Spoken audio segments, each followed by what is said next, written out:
আমেরিকার 80% লোক এই যুদ্ধের বিরুদ্ধে। আমেরিকা যদি এই যুদ্ধ কন্টিনিউ করে, আমেরিকায় গৃহযুদ্ধ শুরু হওয়ার সম্ভাবনা আছে। এক সপ্তাহের পরে আমেরিকা চাইলেও এই যুদ্ধ করবে না, সরাসরি গোপনে সে হয়তো দেখা যাবে ইসরায়েলকে অস্ত্র পাঠাচ্ছে, প্লেন পাঠাচ্ছে, অন্যের মাধ্যমে করতে হবে। আমেরিকা সিনেটের অনুমোদন ছাড়া এই যুদ্ধ কন্টিনিউ করতে পারবে না। মার্কিন প্রেসিডেন্ট ট্রাম্প একটা দাবি করেছেন, ইরানের বিরুদ্ধে যুদ্ধ শুরু করার মধ্য দিয়ে গোটা বিশ্বের উপকার করছেন তিনি। আসলে তার এই দাবি আসলে কতটা যুক্তি? মার্কিন প্রেসিডেন্ট ডোনাল্ড ট্রাম্পকে মনে করা হইতো যে সে যুদ্ধবিরোধী, এবং উনি নির্বাচনে যখন ক্যাম্পেইনিং করছিল তো তখন উনি যুদ্ধবিরোধী, শান্তিপ্রিয়, এবং ট্রাম্প নির্বাচিত হলে যুদ্ধ আসবে না, আমেরিকা যুদ্ধে জড়াবে না, এরকম একটা এমনকি তার প্রথম মতামত মেয়াদে 4 বছর তেমনই ছিল না। এবং সে আমেরিকা এটার প্রেসিডেন্টের ব্যাপার না, তার পলিসির ব্যাপার, তার ডক্ট্রিনের ব্যাপার এটা।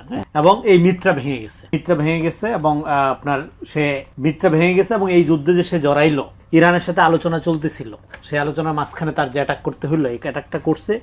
এই অ্যাটাকটার পেছনে মূল কারণটা কি? মূল কারণটা হলো সে এর আগে ভেনেজুয়েলার প্রেসিডেন্টের এখানে যে অপারেশনটা করছে, এইটা তাকে ওভার আত্মবিশ্বাসী করে তুলছে। ওইখানে মার্কিন গোয়েন্দা সংস্থা সিআই এবং এফবিআই এর যে সফলতা, একদম চ্যাংদোলা করে তুইলা নিয়ে আসলেন একটা দেশের প্রেসিডেন্ট। সেই দেশের প্রেসিডেন্ট অবৈধ হোক, অনির্বাচিত হোক, সেটা সেই সমালোচনা আলাদা। তাহলে আপনি একটা দেশের প্রেসিডেন্ট হয়ে, বা আপনি সবচেয়ে শক্তিশালী দেশের প্রেসিডেন্ট হয়ে আপনি মনে করলেন যে কাউকে তুইলা আনা যায় একটা 12 ঘন্টার অপারেশনের মধ্যে দিয়ে, এই আত্মবিশ্বাসটা তাকে আলোচনা মাঝখানে থামাই দিয়া মনে করছিল এইখানেও ইরান একটা যৌথভাবে একটা হামলা করে, ইসরায়েল যেহেতু আবার সাথে আছে, দুইটা মিলে হামলা করে রাতারাতি একটা রেজাল্ট নিয়ে আসে। এখন ঘটনা যেটা ঘটছে সেটা হলো যে এই যুদ্ধের যে পরিকল্পনা করে আমেরিকা আগাইছিল, অলরেডি এটা পরাজিত হয়েছে, অলরেডি আমেরিকা এটা ফেল করছে, এটা কুইক কোনো রেজাল্ট নিয়ে আসতে পারেনি, এবং এই যুদ্ধটা সিনেট কর্তৃক অনুমোদিত হয়। এবং একটা যুদ্ধ কন্টিনিউ করার জন্য প্রেসিডেন্টের হাতে সময় থাকে 1 সপ্তাহ, মানে সিনেট যদি অনুমোদন না করে সিনেট এটা চালাইতে পারবে।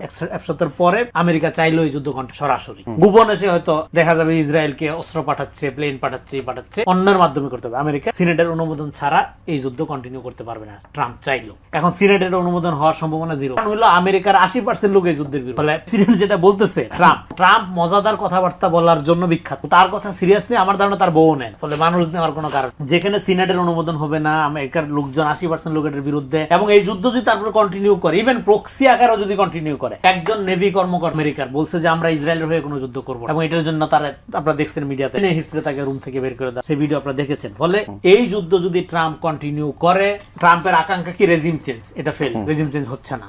ইরানের মূল্যতন্ত্রের বিরুদ্ধে লোকজনের ক্রিটিক আছে, সমালোচনা আছে, সেটা অন্য ইস্যু। তাই বলে আপনার আগ্রাসন ইরানের মূল্যতন্ত্রের যে বিরুদ্ধে, যে ইরানের সেকুলার পলিটিক্স চায়, সেও এটা এলাও করছে, সে আপনার আগ্রাসনের বিরুদ্ধে, সেটার ক্রিটিক আলাদা। বলে একটা জিনিসকে দিয়ে আরেকটা জিনিস ওভারলেপ করে আপনি যদি মনে করেন এই যুদ্ধটার বৈধতা উৎপাদন করবেন, এই যে উপকার, আমেরিকা যে উপকারের কথা বলতেছে, এটা তো দীর্ঘদিন যাবত আমরা শুনছি, ওয়েস্টার্ন এজেন্সি বা ব্রিটিশ এখানে যে আসছিল আলোকায়ন করার জন্য, এনলাইটেনমেন্ট করার জন্য, এই উপকারের গল্প নতুন না, এটা একদম শত বছর ধরে চলতেছে। তাদের উপকারের হাত থেকে বাঁচার জন্যই লোকজন শাসন চায়, লোকজন স্বাধীনতার সংগ্রাম করে, বিপ্লবী হয়। ফলে এই তাদের যে উপকার করার খায়েশ, এইটা যারা সেকুলার, যারা আমেরিকান চিন্তা ভাবনা বা সো কল্ড ওয়েস্টার্ন লিবারালাইজেশন পছন্দ করে, তারা এটার বিরুদ্ধে। ফলে এখানে শেষ করি এই পয়েন্টটা বলে, তার মানে অলরেডি আমেরিকা ব্যাকফুটে চলে গেছে, এটা কুইক রেজিম চেঞ্জ হয় নাই, কুইক রেজাল্ট আসে নাই, বরং উল্টা যেটা করছে সেটা হলো আমেরিকা যদি এই যুদ্ধ কন্টিনিউ করে, আমেরিকায় গৃহযুদ্ধ শুরু হওয়ার সম্ভাবনা আছে, অন্তত অন্তর্গুন্ধ, অন্তত অস্থিরতা, অন্তত ইন্টারনাল বিক্ষোভ, এটা অচিরেই শুরু হবে আমেরিকা। এটা গেল একটা। আরেকটা হলো যে এখানে যুদ্ধটা শুরু করছে ইসরায়েল, আমেরিকা যুদ্ধটা শেষ করবে।